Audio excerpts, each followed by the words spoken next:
Les biti bito, les mabiti mabitosh. Et quand il m'a dit Maroc, bien sûr, j'ai pas su qu'il faisait froid, mais je savais que ça allait être certainement une aventure extraordinaire. Mes enfants sont marocains. Ils mangent le tagine à la main. Il n'y a pas trop de difficultés pour arriver. Attention, il y en aura peut-être plus pour partir. Ça prouve à quel point les Marocains peuvent être des aventuriers et sont téméraires. Et le jour où on a dû partir, ça a été un peu difficile. Nokta nokta tihamelwed, ça veut dire goutte à goutte, la rivière fait son lit. Et tout d'un coup, tout s'écroulait du jour au lendemain.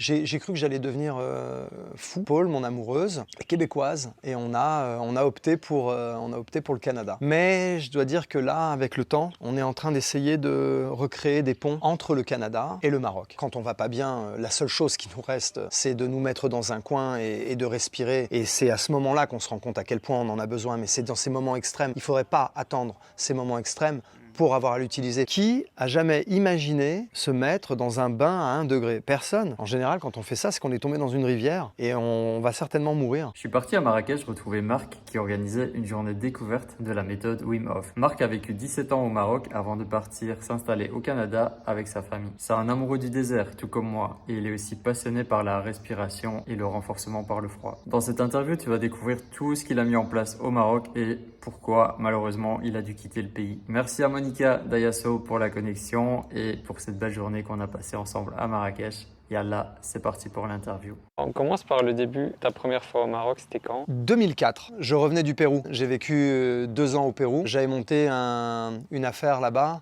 de tourisme et loisirs. On faisait découvrir le désert en faisant de la luge et du surf 12 mois sur 12. Donc j'ai vraiment eu un amour pour le désert là-bas. Et le quitter, ça n'a pas été facile. Et je rencontre une personne très importante dans ma vie qui s'appelle Marc Thépaut, le patron du groupe Accor, et qui me dit « Marc, on aurait certainement besoin de toi pour construire des itinéraires à Ouarzazate ». Et c'est comme ça que ça a commencé. Et tu connaissais le Maroc ou pas? Non, pas du tout. Je pensais même qu'il faisait chaud toute l'année et ça a été une surprise de voir qu'il pouvait éventuellement faire froid. Comment ça s'est monté ce projet alors? Sur le moment, on n'avait pas de projet de société. Moi, ça m'a branché le Maroc parce que déjà en France, j'avais pas mal d'amis qui étaient marocains, des Français marocains, et donc toujours un très bon contact. Et quand il m'a dit Maroc, bien sûr, j'ai pas su qu'il faisait froid, mais je savais que ça allait être certainement une aventure extraordinaire. Et ça a été le cas parce qu'on est mon épouse, Paul, je peux dire mon frère Omar, qui est mon meilleur ami et aussi mon associé, mon cousin Jérôme, on était 4 et on a construit une jolie agence qui s'appelle Dunes et Désert et qui continue d'ailleurs de fonctionner. Et au départ, non, il n'y avait pas ce projet-là. Mais on l'a rêvé à 2, au tout départ, avec Omar, en buvant un bon thé, et à un moment, ça s'est fait, quoi. Et c'était quoi Dunes et Désert? Pour moi, c'était un rêve de pouvoir essayer de reproduire ce que j'avais vécu au Pérou avec le désert, de pouvoir le refaire ici au Maroc, et tout en étant proche de la France, un petit peu plus proche de ma famille, sans être totalement aux antipodes, un petit peu trop loin, où on était vraiment isolés. Donc ouais, le Maroc, il y avait tout, la mer, La montagne, l'océan, le désert, enfin on avait tout sous la main. La gentillesse des gens, ça je peux dire que c'est quelque chose qui d'ailleurs, je suis parti au Canada récemment, je te l'ai dit, et le Canada extraordinaire, des gens magnifiques, etc. Mais c'est vrai que la spontanéité, la gentillesse des Marocains, j'avoue, me manque. T'as vécu combien d'années au Maroc? 17 ans, je crois, ouais, 17. Mais là, si on cumule celle-là, mais je vis plus là, mais je continue de venir, ça ferait 18 ans. Mes enfants sont nés ici. Mes enfants sont marocains. Ils mangent le tagine à la main. Donc maman québécoise, papa français, donc ils sont pas marocains, mais de cœur, ils ont été élevés ici. Donc les gars, ils parlent un peu l'arabe et ils mangent le tagine à la main. Pas de couteau, pas de fourchette. Qu'est-ce qui t'a le plus touché au Maroc? Beaucoup de choses, mais la chose qui pour moi m'impressionne toujours encore aujourd'hui, c'est la sensibilité et l'attention avec lesquelles les Marocains sont en contact avec les enfants. Pour dire ça simplement, en fait, parce que là c'était un peu compliqué, tout simplement l'amour qu'on peut voir quand les Marocains sont avec des enfants. C'est juste incroyable. Dans le monde, tout le monde est gentil avec les enfants, mais ici, il y a quelque chose de, je sais pas, ça vient des tripes. Et j'adore voir ça. Même si parfois, souvent, sortis du cadre enfant, les Marocains peuvent être des gens aussi très sérieux, parfois durs, etc., comme n'importe où ailleurs. Mais là, il y a comme, je sais pas, il y a comme une faille à la cuirasse, mais plus ouverte que n'importe où ailleurs. Et c'est très agréable de voir ce type de faille chez des gens, parce que là, on peut voir tout à fait comment connecter, parce qu'il y a de l'amour. Ouais, très juste. Et on le retrouve aussi avec les personnes âgées. Oui, Ben oui, c'est un des rares pays où je vois encore que... La famille est très importante. Ouais, tu connais très bien le Maroc, toi aussi, hein. Et c'est vrai que c'est un des points qui fait une belle différence avec beaucoup d'autres pays, c'est qu'ici, on accompagne encore les personnes âgées. Et je pense que c'est quelque chose qu'on devrait éventuellement repenser chez nous et plutôt que d'isoler nos aïeux dans des maisons de retraite qui ne sont pas toujours toutes roses, c'est éventuellement les garder à la maison, ce serait comme à l'époque, comme on l'a toujours fait. Tu as vécu où au Maroc toutes ces années? Au départ, Marrakech. Marrakech, le groupe Accor m'a envoyé à Ouarzazate. Je pense que j'ai dû rester 1 an et demi là-bas. C'était extraordinaire. Là, le contact avec la nature, le contact avec les gens, vraiment en toute petite société, ça m'a permis de vraiment toucher le Maroc. C'était vraiment le désert, tu vois. Avec les Marrakechis sont vraiment différents des Ouarzazis. Donc c'était toute une expérience. Et puis d'aller dans le désert comme j'aime le faire, en 4x4, en quad, à pied, à d'autres dromadaires, c'était juste extraordinaire. Et le jour où on a dû partir, ça a été un peu difficile. Mais bon, Ouarzazate pour Marrakech, c'est bien sympa aussi. Et on s'est installé par la suite à Marrakech. Mais je dois t'avouer que j'ai un petit cœur d'aventurier, bébé aventurier. Et j'ai fait une belle partie du Maroc, que ce soit le sud, mais aussi le nord, jusqu'à Dakhla. J'adore Essaouira. J'aime beaucoup la région d'Agadir, Tafraout, Taroudant. J'en passe et des meilleurs. Tu as des anecdotes de voyage ou des images qui te reviennent en y pensant? Des milliers. C'est difficile comme question, ça. Ouarzazate, j'ai une image qui s'impose à moi, là. Il y avait un vent. On était sur une ligne droite. Et parfois, les conditions climatiques dans le désert sont très extrêmes. Et ce jour-là, j'étais en 4x4 et j'avais vraiment du mal à maintenir mon véhicule sur la route parce que ça soufflait, mais vraiment fort. Et là, je vois un mec en mobilette, peur de rien. Pas de casque, pas de lunettes, alors qu'il y avait du vent et du sable partout, quoi. Et la mobilette, qui devait rouler comme ça, roulait comme ça. On aurait dit un char à voile, parce que le mec était en train de combattre le vent, et il tenait vraiment, tu sais, sur le côté de la roue. Ça prouve à quel point les Marocains peuvent être des aventuriers et sont téméraires, parce que faire de la mobilette par un temps comme ça, il n'y a qu'ici qu'on le voit. Et c'était quel désert? Merzouga ou Mohamed? Quand je suis parti pour le groupe Accor là-bas, c'était pour qu'on puisse amener des personnes de l'étranger qui étaient en visite au Maroc. Et l'idée, c'était de leur montrer les beaux endroits. Et même si Merzouga et Chegaga sont très différents, les deux sont très beaux, même s'il y en a un où il y a un petit peu plus de bâtis, ça reste quand même, on parle de Merzouga, ça reste quand même un endroit, même s'il y a beaucoup de construction, moi j'adore. Mais voilà, j'aime aussi aller à Chegaga. Il y a beaucoup d'Européens qui connaissent le désert mieux que moi et qui le font les yeux fermés. Mais je suis tout de même assez fier de moi, je peux le dire, parce que j'y arrive aussi, hein.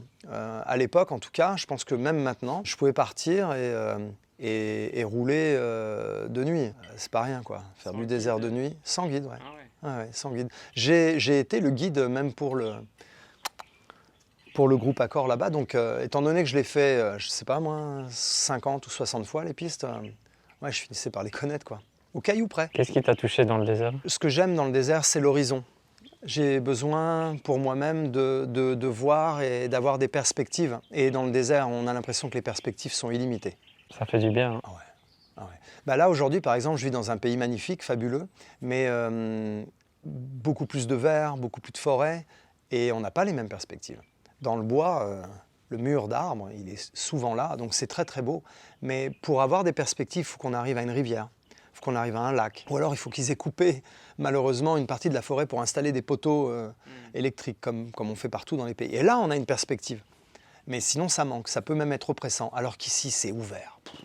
Ouais. Puis t'es sur une grande dune, tu vois tout l'horizon, 360 degrés. Oh, wow. Moi, j'y retourne dans une semaine. Piu piu. Tu sais, ma chaîne est dédiée aux entrepreneurs qui veulent s'installer au Maroc. Toi, Oui, tu as entrepris au Maroc, tu as créé des choses ici, tu as encore un business qui tourne. C'est quoi les choses les plus importantes ou les challenges que tu as relevés en tant qu'entrepreneur au Maroc? La question, c'est pourquoi est-ce qu'on se déplace? Parfois, c'est parce qu'on a l'impression qu'ailleurs, c'est toujours mieux. Ça peut arriver qu'on ait envie de fuir certaines choses. Ça m'est arrivé beaucoup de fois. Moi, j'ai vécu ces 30 dernières années dans 14 pays différents. Pas tout le temps 2 ans, parfois c'était 2 mois, mais ça a été aussi Chili pendant 5 ans, Pérou pendant 2 ans, Asie du Sud-Est pendant 2 ans et demi, donc je connais un peu la question, et puis 17 ans de Maroc. Il ne faut pas s'expatrier parce qu'on rêve d'un meilleur avenir ailleurs. Tout est réalisable là où on est, parce que des bons côtés, il y en a partout, et des mauvais côtés aussi. Donc si vous laissez des mauvais côtés d'un bord, vous allez retrouver des mauvais côtés ici. Si vous décidez de faire le pas, il faut le faire parce qu'il y a vraiment une volonté de découvrir, d'apprendre. C'est un risque, oui. Et ça, s'il faut le faire, pas sur un coup de tête, je pense que ça se fait par étapes. Avant de tout abandonner, après ça dépend de l'âge qu'on a aussi, hein. Si on a 18 ans, n'hésitez pas, hein. Vous avez un sac à dos, boum boum boum, allez-y. Mais si vous avez une vie de famille, avec des enfants, etc., et que tout d'un coup vous décidez de partir ailleurs, faites un essai d'abord. Venez, et avant de construire, regardez si vraiment c'est le bon endroit pour envisager de continuer à vivre avec votre famille, et prenez le temps. N'achetez pas, louez. Investissez, mais modestement. Et avant de vous engager, prenez conseil auprès de gens qui ont déjà fait. C'est super important. Moi, si j'avais eu accès à ce que tu fais aujourd'hui, ben, honnêtement, on se serait moins cassé les dents.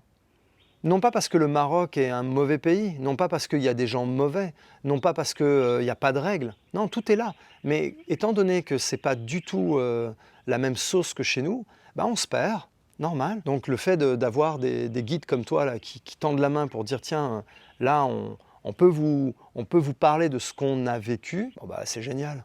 C'est génial. Donc, prenez votre temps. Étape par étape. Ouais. En arabe, on dit شوية.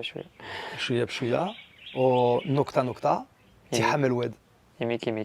يميك. نقطة نقطة تحمل الواد, ça veut dire goutte à goutte, la rivière fait son lit. Et est-ce que tu comprends, je ne sais pas si tu en es conscient, de l'engouement de venir au Maroc pour les étrangers, les Français, les francophones?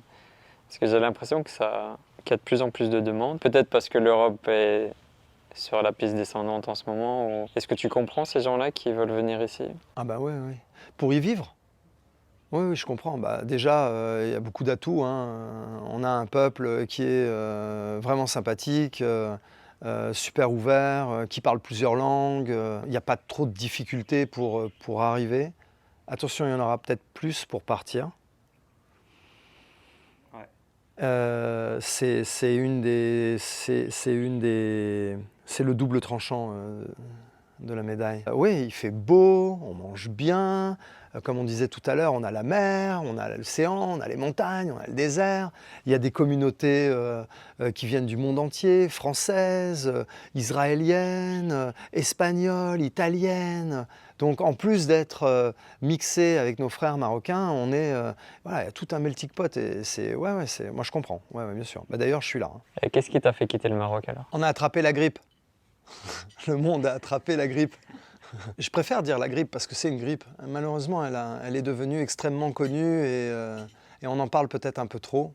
Bah, si bien que d'ailleurs, on en parle beaucoup aussi parce que c'est pas toujours le cas, tant mieux d'ailleurs, mais elle a souvent, cette grippe, changé la vie de personnes, et la nôtre en l'occurrence. On a une agence de tourisme et loisirs, donc du jour au lendemain, les touristes sont arrêtés de venir, donc on est passé de notre vie à rien du tout en 24 heures. Et ça a duré longtemps, donc il a fallu qu'on se redessine. En revoyant le vidéo que tu as faite, Stéphane, je me suis aperçu qu'en fait, à l'époque, nous, au Québec, on sortait de la Covid-19. Et là, écoute, j'avais envie de faire un petit message à toutes les familles, à toutes les personnes, à tous ceux qui ont souffert de la Covid-19 et à toutes les vies qui ont été malheureusement brisées. C'était beaucoup trop. Donc voilà, une grande pensée à toutes ces personnes. Mon amoureuse est québécoise et on a opté pour le Canada. Mais je dois dire que là, avec le temps, on est en train d'essayer de recréer des ponts entre le Canada, le Québec et le Maroc. Je pense qu'il y a plein de choses à faire. Que ce soit pour mon agence Dunes et Désert, mais aussi la compagnie que je suis en train de mettre en place à Montréal, qui s'appelle O2CO2, c'est oxygène et dioxyde de carbone. Maintenant, tu as fait la formation tout à l'heure. Tu sais pourquoi j'ai mis CO2 qu'on appelle déchets, mais ça ne l'est, on est d'accord, ça ne l'est pas. Aussi important que... Ouais, ça semble être aussi important que l'oxygène. Et donc, ben, écoute, je pense que tu vois un mal pour un bien. On n'avait pas prévu tout ça, le départ, ça a été très déstabilisant, mais grâce à la respiration, ça m'a permis de stabiliser, ça m'a permis de pas virer. Je pense que j'aurais pu, étant donné que le coup était tellement difficile, on a investi 17 ans de notre vie ici. Investi, c'est pas en termes d'argent, c'est en termes de temps. Et tout d'un coup, tout s'écroulait du jour au lendemain. J'ai cru que j'allais devenir fou. J'aurais pu devenir méchant même. Et j'ai heureusement découvert il y a quelques années la respiration. J'ai toujours utilisé la respiration justement. Oui, parce qu'il y a des situations, quand on est dans le désert en 4x4, tu le sais bien, il y a des moments où ce ne sont pas faciles. Et là, c'est là qu'il faut prendre sur soi. Et la respiration, on en a besoin dans ces moments-là. Ça t'aide, ouais. Ouais. Et ça m'a permis de passer à travers tout ce problème de grippe et d'imaginer même, malgré les difficultés, d'imaginer même pouvoir rebondir ailleurs et aujourd'hui encore, même de revenir au Maroc, mais par des chemins détournés. La magie de la vie, ça. La magie de la vie. Et c'est comme, d'ailleurs, c'est la magie de la vie, j'en ai appris une grande partie ici au Maroc parce que c'est vraiment une belle université, c'est que les chemins détournés, quand on est en train de marcher dans la Médina, on fait que ça, des détours. Mais à un moment, c'est marrant parce qu'ils reviennent tous à la voie centrale. Tu sais, il y a toujours un moment où tu finis par retrouver ton chemin. Et c'est ce qui est en train de se passer pour nous, mais à l'échelle de la vie. Et on a dû prendre des chemins détournés, mais j'ai le sentiment qu'on va retrouver la voie qui va me faire plaisir. Ouais. Passer de Marrakech à Québec, Canada, deux univers extrêmement différents. Comment tu as réussi à gérer ça au début? Tu as raison, en fait, ce sont deux opposés. On a le désert, l'autre côté, c'est totalement vert. On a des températures extrêmement froides. Ça descend à Montréal à -30. Avec le vent, oui, ça, comme diraient les Québécois, ça fesse dans le dash. Je crois qu'ils disent ça. Et ici, où on peut avoir des températures de 50 degrés, j'ai même eu une fois, le plus chaud que j'ai eu, c'était 62 degrés dans la région de Chegaga, sur le lac Iriki. Donc là, oui, il y a quand même 90 degrés de différence entre les deux pays. Heureusement, on s'était entraîné, on partait là-bas en vacances, parce que pour nous, c'était important que les enfants qui sont québécois puissent vivre le Québec, et on préférait y aller l'hiver. Donc pas de surprise. Et au contraire, j'ai découvert aussi, je vous disais que j'avais découvert des techniques de respiration, mais j'ai aussi découvert des techniques d'exposition au froid à travers une méthode qu'on appelle la méthode Wim Hof. Voilà.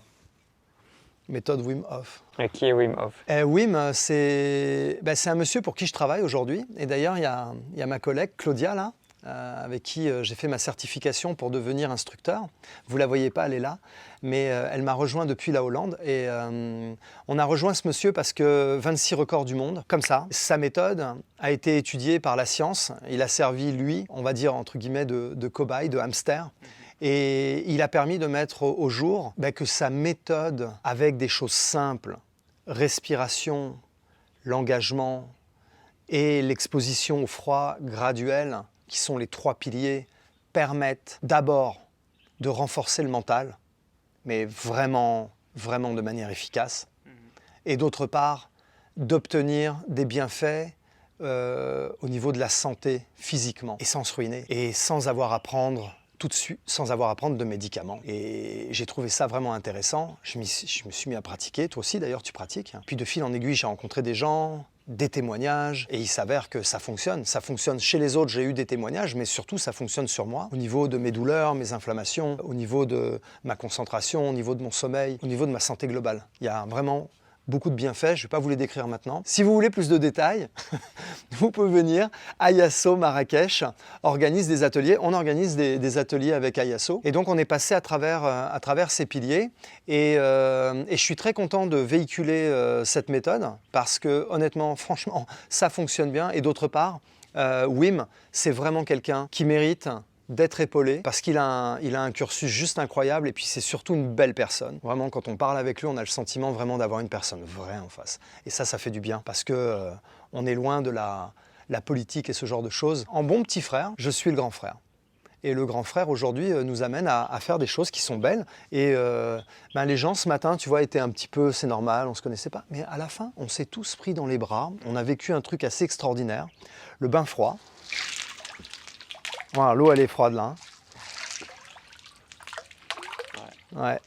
Et donc ils sont tous mis dedans et ils ont tous tenu 2 minutes. Et ce qui était juste génial, c'est de les voir après, parce que tout le monde était hésitant, même un peu craintif. Oh, qu'est-ce qui va m'arriver? Oh, mon Dieu, un bain de glace. En surface, l'eau est à -1. Hein. Et en dessous, elle doit être à 1 degré 2 grand maximum. Donc c'est vraiment frais quand même, quoi. Et au début, tout le monde appréhendait un petit peu. Mais parce qu'on a fait un joli groupe, il y avait une belle ambiance, et puis il y a des techniques aussi, techniques de respiration, de visualisation, d'introspection. Ça finit par passer, et tout le monde a fait 2 minutes. Et même plus que ça, c'est que tout le monde y est retourné. Il y en a qui ont même fait 3 minutes, qui ont mis la tête dedans. Alors que ce matin, ils étaient en train de se demander j'y vais pas. Magique. Magique, et tout le monde est reparti avec un immense sourire. Tu nous as bien préparé aussi. Ouais, grâce à Wim, en fait, parce que c'est lui-même qui nous a aussi préparés. Et je dois dire que la formation est vraiment complète et impressionnante. Et c'est vrai qu'après, c'est plus facile de préparer. Il faut tout de même faire attention avec les bains froids. Il y a des techniques. Vous pouvez vous baigner dans des bains froids tout seul de votre côté, mais il y a des choses, il faut quand même respecter le froid. On peut se faire mal. Il y a même des gens, malheureusement, ont eu des accidents parce qu'ils font des exercices de respiration. Donc respiration, oui. Bain froid, certainement. Toujours accompagné, mais jamais cumulé. Respiration, surtout dynamique, et bain froid. Et même respiration dans la voiture. Il y a des endroits où ça ne se fait pas. Enfin voilà, il y a beaucoup de petites choses comme ça qu'on met dans l'ordre et il y a des conseils, je pense, qui sont judicieux d'observer. Si comme Marc, tu as envie d'entreprendre et de t'installer au Maroc, j'ai créé une formation pour t'aider à réussir ton installation. C'est le premier lien dans la description pour recevoir ton premier conseil. Prise 2. Saouraha. Deuxième. Juge. Libiti bito, les mabiti mabitosh. Ça c'est quelque chose qui m'est resté. Tu me demandais tout à l'heure. Ça vient de Ouarzazate, ça vient de l'oasis de Fint. Une pensée pour Si Mohamed et son fils Rachid, le père extraordinaire, une vraie personnalité, et tout le temps en train de servir le thé, le sourire, et libiti bitou, les mabiti mabitouche. J'adorais cette phrase. Et magnifique endroit, l'oasis Fint. Ouais, vraiment, ouais. Quand tu arrives là-bas. J'aimerais que tu nous parles aussi de la respiration, puisque c'est quelque chose qui est sous-estimé, qui commence à revenir sur le devant de la scène. Mais pour beaucoup de personnes, c'est encore quelque chose de, comme tu disais, d'automatique. On n'a pas conscience du pouvoir de la respiration. Parle-nous un peu de ça. Vous avez du temps? Comme tu le disais très justement à l'instant, là tu disais qui est en train de revenir. Il est certain que la respiration, et surtout dans d'autres pays, mais à mon avis aussi dans les nôtres, fut un temps. On était beaucoup plus centré sur ce besoin physiologique. D'ailleurs, c'est ce que je détaillais un petit peu ce matin, c'est essayer de faire comprendre qu'aujourd'hui, nos sociétés font très attention au sport qu'on fait, on fait très attention à ce qu'on mange également. On sait que mal manger, c'est quelque chose qui peut nous faire du mal. Mal dormir. Mal dormir, pas consommer assez d'eau. Tout le monde le sait, on doit boire 2 litres d'eau par jour. On doit bien dormir.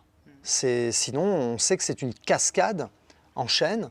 Et donc tout le monde, il y a des livres, on pratique, il y a des ateliers, mais on en oublie un là, quand même, tout de même. Et pourtant, là, je suis pas en train, si je suis en train de boire. Tiens, alors posons le verre.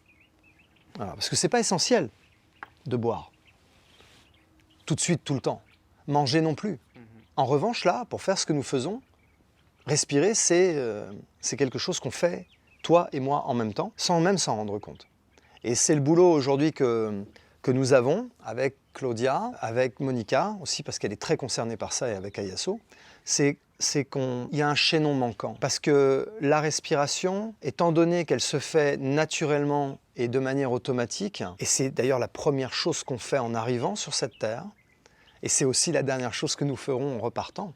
C'est quand même symboliquement, ça veut dire ce que ça veut dire. Donc manger c'est important, boire c'est important, mais respirer ça s'impose comme étant encore plus important. Parce que je ne pourrais pas boire pendant peut-être 4 jours, mais au bout de 4 minutes, vert, violet, jaune, bye bye.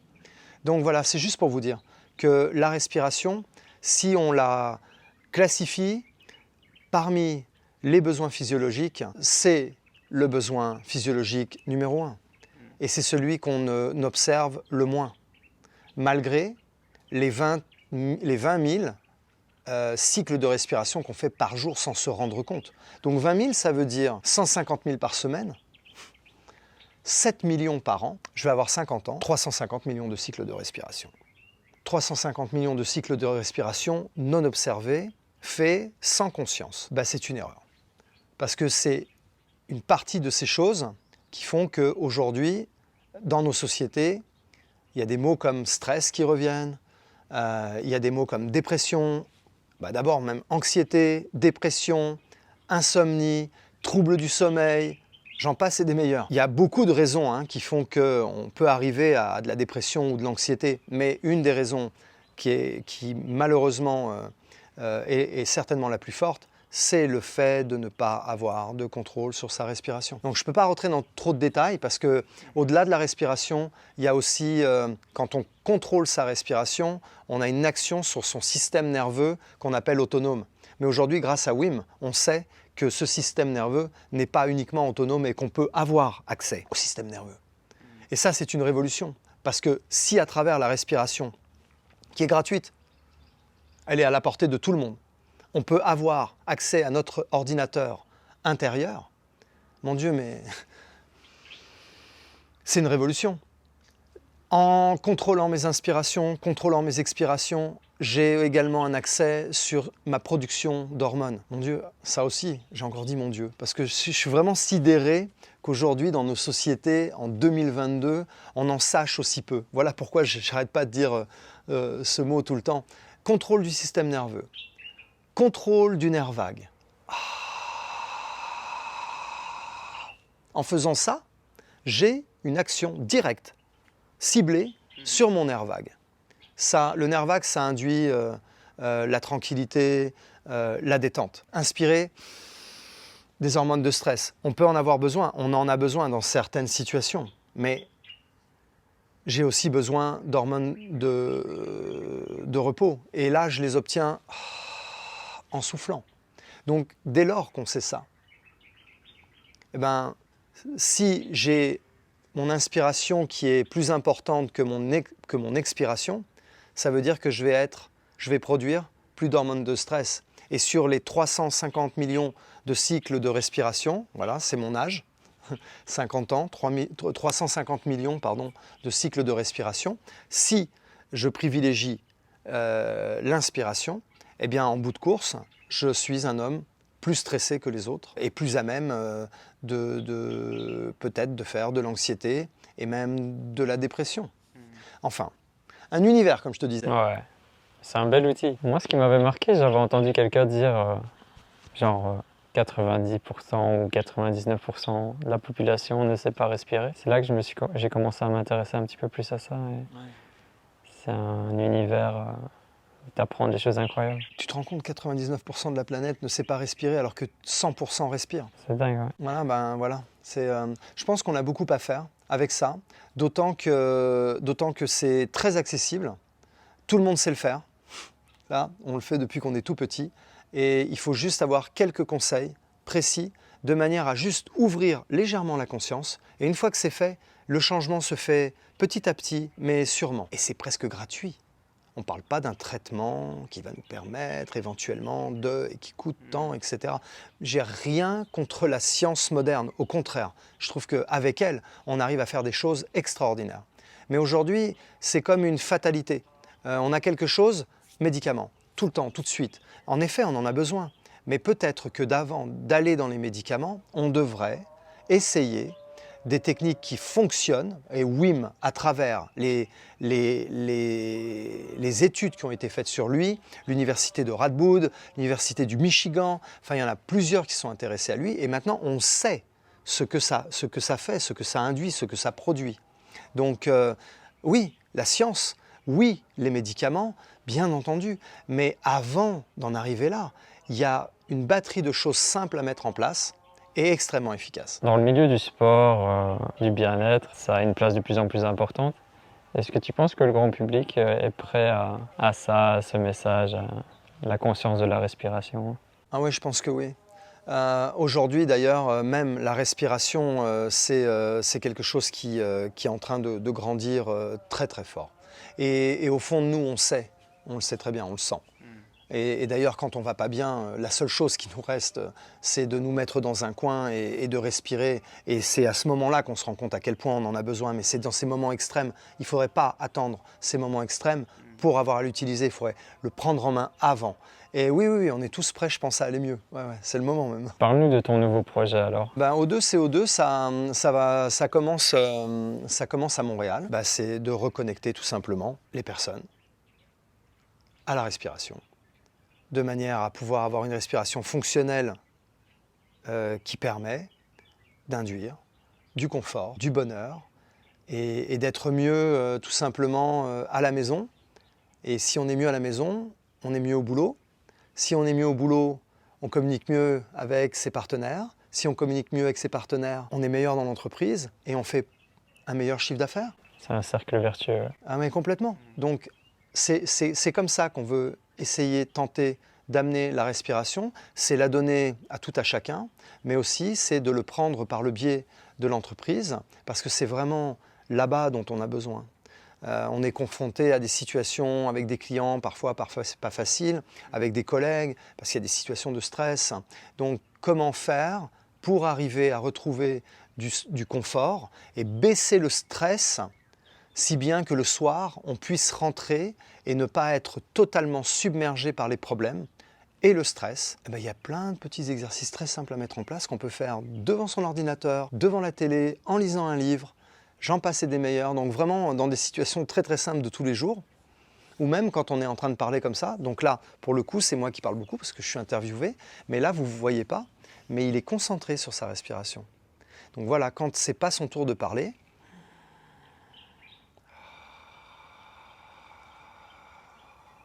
Et un petit outil que tu nous as partagé qui est puissant, c'est la cohérence cardiaque aussi. ouais, ça c'est connu ça.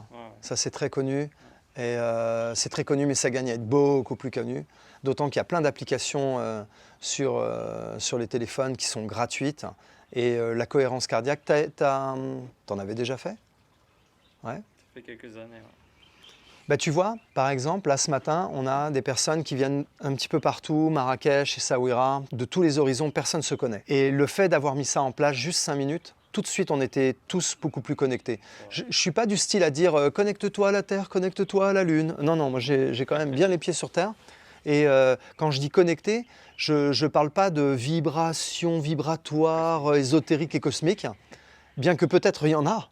Je ne suis pas contre non plus. Mais c'est surtout que ça nous a connectés en termes... Les gens se sont regardés. Ils se sont retournés et ils ont regardé le regard des uns des autres. Donc pour capter l'attention des gens, pour moi c'est essentiel de commencer par là. Parce qu'en plus ça fait redescendre tout le stress. Les gens arrivent, ils ont eu peut-être quelques embûches sur la route, un coup de téléphone du boulot, quelque chose qui... Donc tout le monde arrive avec ses petites charges. Et là on a redescendu tout ça d'un coup, en 5 minutes. La cohérence cardiaque, c'est 6 respirations par minute. C'est une respiration, un cycle, inspiration, expiration, toutes les 10 secondes. Et ça a quelque chose de magique. Vous pouvez lire d'ailleurs, il y a une méthode du docteur O.R. qui s'appelle 3-6-5. Et il décrit vraiment bien ce qu'est la cohérence cardiaque. Et donc, passons le côté un peu trop détaillé, mais ça permet à 2 organes majeurs de se mettre en connexion. Le cerveau et le cœur. Plus exactement, l'aorte. Mais bon, disons le cœur. Et le cœur qui est un centre d'énergie extraordinaire, et le cerveau qui d'habitude chacun travaille de leur côté, indépendamment, et bien là, ils se connectent. Donc ouais, c'est un côté magique quand même, quoi. Je le fais dans mes voyages aussi, avec mes voyageurs. C'est ça, bravo, c'est ça qu'il faut qu'on arrive à faire, c'est qu'on soit dans le voyage, qu'on soit dans la respiration, encore plus. 5 minutes. C'est rien, quoi. Dans le voyage, proposer de la cohérence cardiaque ou de la respiration, on est sur des dunes. Et là, au lieu de respirer bouche ouverte et à juste prendre des photos, on peut continuer de prendre des photos, mais également juste se concentrer sur sa respiration et amplifier tout ce sentiment de beauté, de grandeur, parce que ça nous permet de nous, essayer la respiration et vous verrez de quoi je parle. Donc ce nouveau projet te reconnecte avec le Maroc. Ouais, j'aimerais bien. Tu es content d'être revenu ici. Comment tu te sens sur... Je vais avoir du mal à partir. Non, j'aurais pas de mal à partir parce que j'aime beaucoup le Québec aussi et les enfants et mon amoureuse me manquent. C'était un bisou pour mon amoureuse, hein, pas pour tout le monde. Et non, je vais être très content de repartir. D'autant qu'il faut que je crée le pont entre les deux endroits. Mais tu sais, le message qu'on pourrait passer aussi, parfois les gens ils pensent que quand tu pars dans un pays, tu es obligé d'y rester. Mais tu peux aussi faire les deux et jongler entre le Maroc et le Canada. Ah, je suis ravi que tu le dises. Personne Parce t'oblige à rester. que... Ouais, c'est exactement ça. Ouais, c'est ça qu'on va faire. Donc ça, c'est magique. Ouais, je suis content. Ouais, je suis content. D'autant qu'on va pouvoir continuer de faire ce qu'on aimait faire et rajouter tout ça. Parce que d'autre part, en tant que chef d'entreprise, on a une belle équipe. Ben, ramener la cohérence cardiaque dans l'équipe. Ramener et éveiller les gens à la respiration. Comme je vous disais tout à l'heure, c'est quelqu'un qui est plus heureux, va forcément être plus heureux dans son travail et va faire mieux son travail. Mais c'est quelque chose qu'on met en application déjà. Et là, je suis là depuis une semaine et je fais respirer les gens. Au début, ils m'ont regardé en clignotant des yeux. Mais de quoi tu me parles? Respirer, je respire tout seul. Mais voilà, ils m'ont donné quelques minutes. Bon, comme je suis le patron quand même, ils m'écoutent un peu. et ils se sont prêtés au jeu. Et aujourd'hui, là, depuis une semaine, eh bien, tous les matins, au bureau et à la base, dans le désert, les deux équipes font 3 minutes de cohérence cardiaque. Mon boulot maintenant, ça va être de faire en sorte qu'ils puissent continuer à le faire. Parce qu'on a toujours tendance à, quand on trouve quelque chose de précieux, qui fonctionne, on est ravi de le connaître et puis après, on l'oublie. Et moi, mon boulot, c'est de faire en sorte qu'on s'éloigne un peu, mais qu'on y revienne. Enfin, on est en plein dans l'hormèse. Tu as eu un gros choc, un gros défi, et tu reviens encore meilleur et Ouais, vraiment, tu bravo. partages ça. Hein. Ouais, c'est vrai. C'est complètement ça, c'est l'hormèse, qui est justement un des pans très importants qui est décrit dans la méthode Wim Hof. C'est vraiment complet quand même ce qu'on a fait tout à l'heure, hein, je pense. Hein. C'est vrai que parfois on peut se dire « Ah mon Dieu, au Maroc ça vaut 1000 dirhams, hein, c'est cher », mais on a eu 6 heures de formation, il y a une collation, on est dans un endroit superbe, on a la mise en place du bain. Honnêtement, ça a l'air simple comme ça, mais c'est pas si simple de ramener la glace, de l'avoir au bon moment. C'est quand même une belle mission. Et il y a tellement de choses qui sont décrites dedans que, ouais, je pense que ça fait une belle journée quand même. Les gens repartent.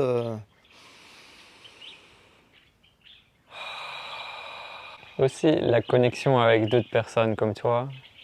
Parce que des fois, chacun vit dans son côté. Et on a des aspirations. On rencontre pas toujours des personnes comme nous dans le quotidien. Ce genre d'événement, ça permet de connecter les gens aussi. Tu vois, tout le monde a échangé ses numéros. Et... Ouais. Non, c'est ça. Et au-delà du fait qu'on a organisé et ouvert la conscience au niveau de la respiration, aller dans un bain froid et le faire en groupe, c'est vraiment une expérience qu'ils n'oublieront jamais. Parce que qui a jamais imaginé se mettre dans un bain à 1 degré? Personne. En général, quand on fait ça, c'est qu'on est tombé dans une rivière et on va certainement mourir. Et le fait de simuler ça, et on le simule parce que ça nous fait du bien au niveau de la tête, ça nous fait du bien au niveau du corps, et puis on a produit beaucoup d'hormones très positives là. D'ailleurs, je sais pas toi, mais moi je le sens. Hein. Je suis plutôt posé là. On sent bien. Hein. Ouais, on le sent bien. Et vivre ça ensemble, c'est incroyable. C'est comme un défi en fait qu'on s'est lancé. Et tout le monde tout à l'heure disait « Ouais, maman, peut-être que j'irai pas. Je vais faire 30 secondes. » Et on tous fait 2 minutes et ils se sont remis dedans, je vous l'ai dit tout à l'heure. Et ta vision, c'est quoi? De le refaire plusieurs fois par an? Marrakech, d'autres villes? Comment tu vois les choses? J'ai le droit de rêver et de vous confier un rêve. Mon but là aujourd'hui, c'est de faire respirer la planète entière. Je dis ça avec beaucoup de modestie. Mais j'aimerais qu'on puisse toucher le plus jeune possible les enfants, de manière à ce qu'il n'y ait pas besoin de faire une rééducation trop importante et qu'on puisse tout simplement, comme l'anglais, le proposer le plus jeune possible, de manière à ce que ce soit instinctif et naturel. Et tout le monde vivra beaucoup mieux.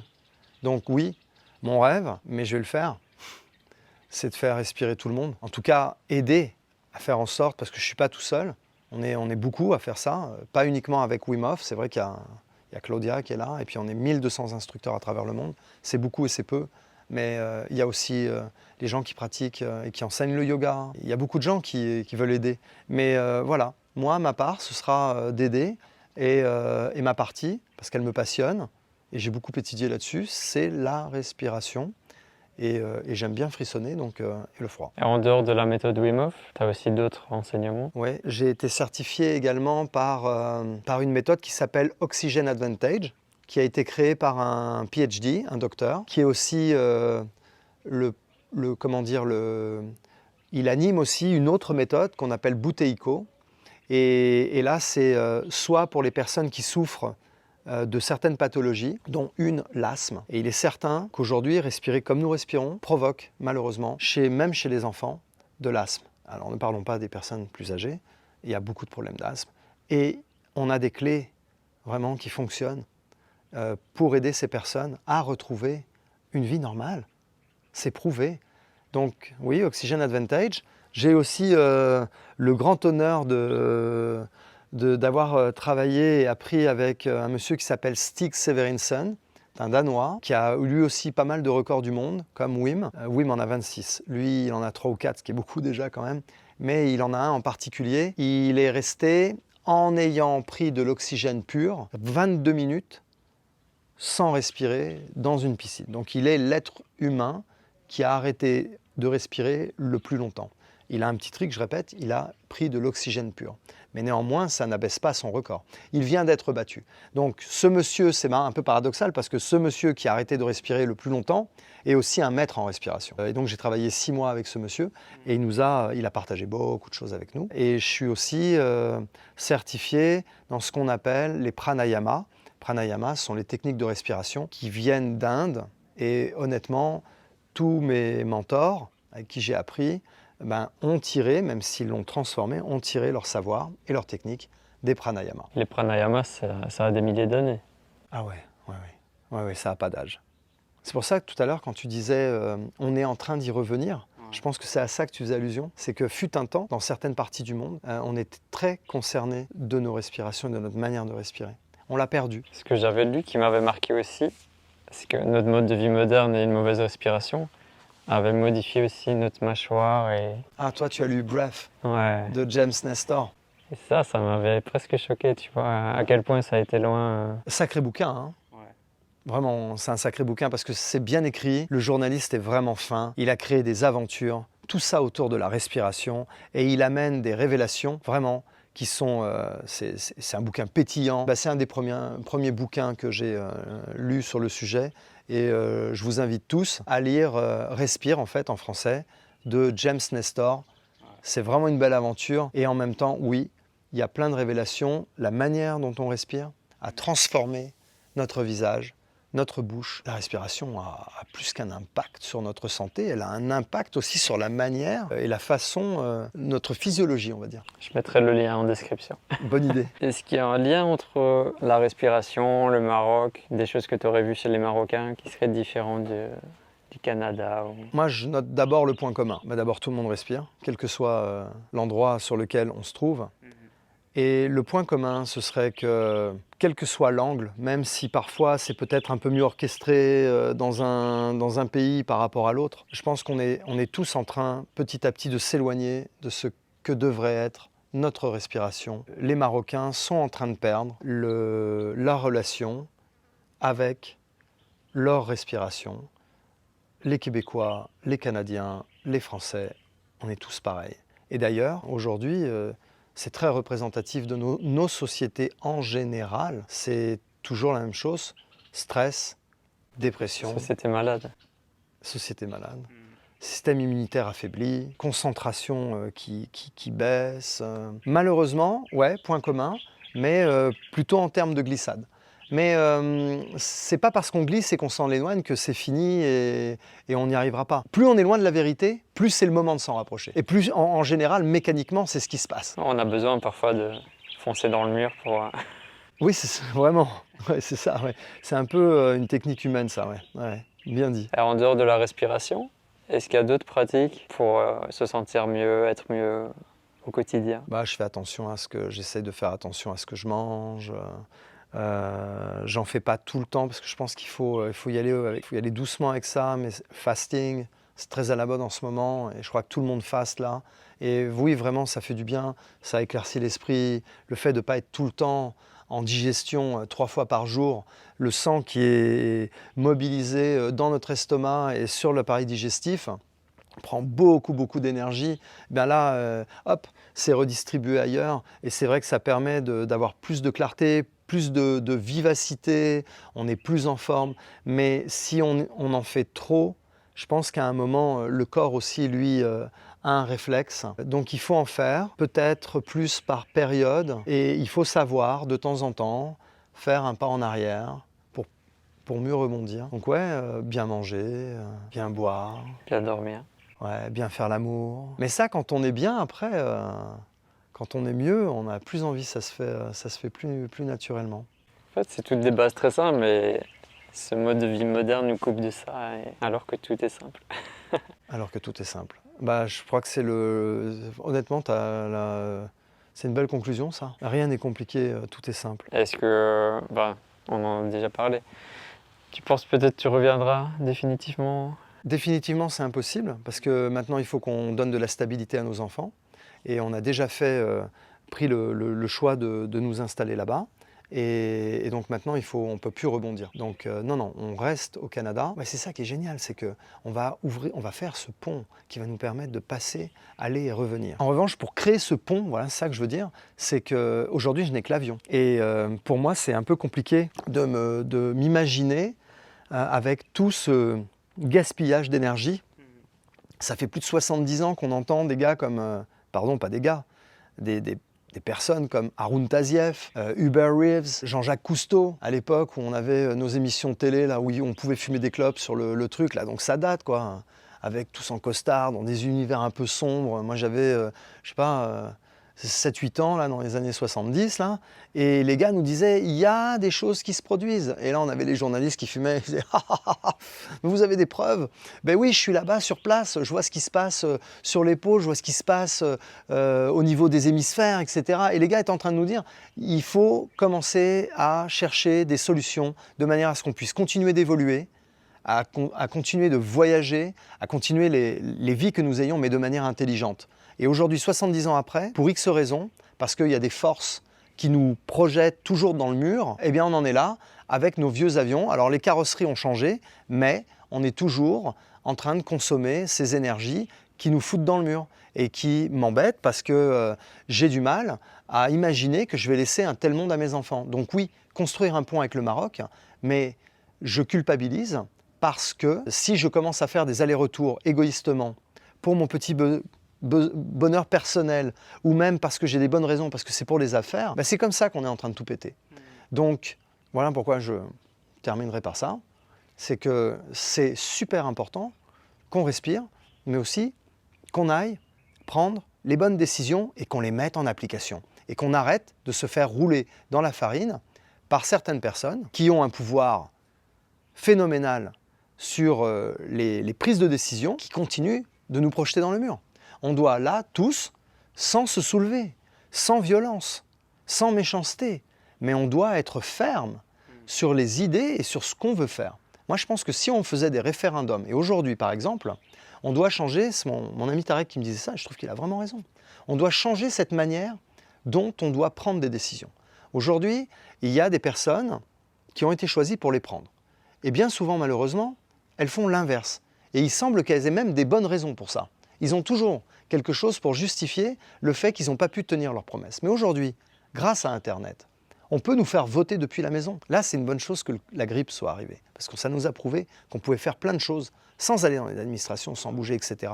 Prenons les rênes et prenons nos décisions. Continuons de garder, bien sûr, qu'on ait des gouvernants, des porte-paroles, etc. Mais les questions fondamentales sur comment organiser notre économie, comment organiser nos sociétés, comment organiser nos voyages, comment organiser nos ressources, etc. On devrait maintenant avoir la possibilité de voter par Internet. Comme la Suisse le fait. La Suisse le fait. Ben voilà, merci. Ben voilà. Et là, oui, et c'est comme ça qu'on va pouvoir créer des ponts, mais des ponts, pas des ponts pourris, des ponts bien organisés de manière à ce qu'on puisse faire ce qu'on est à faire aujourd'hui et en même temps créer une transition en santé, bien faite pour nos enfants. Merci pour ce message. Et dernière chose, comment te contacter? Les personnes qui veulent participer à un stage ou en savoir plus sur toi? Il y a le site de dunedesert.com, DUNESDESERT, ça fait un peu compliqué, .com. Je suis en train de construire ma société au Canada, là, et le site internet n'est pas encore prêt, mais vous pouvez m'écrire à marc@o2co2x.com. Ce sera écrit. Merci. Ok. Merci. Ton message de conclusion, message du cœur, par quoi tu as envie de terminer? Je terminerai par ce que tu es en train de faire, avec ce coup de main que tu peux donner aux entrepreneurs pour venir s'installer dans ce fabuleux pays. Et comme dans n'importe quel endroit qu'on ne connaît pas, on a besoin d'un guide, je dis chapeau, quoi. Surtout que je connais le personnage, vraiment, et c'est une belle personne. Voilà. On termine sur c'est une belle personne. Merci, toi aussi. Merci. Si tu as envie de t'installer au Maroc pour lancer ton projet pro, j'ai créé une mini-formation pour toi. 7 conseils pratiques pour réussir ton installation au Maroc. Tu recevras un conseil par jour dans ta boîte email durant 7 jours. Clique sur le premier lien en description pour recevoir ton premier conseil dès maintenant.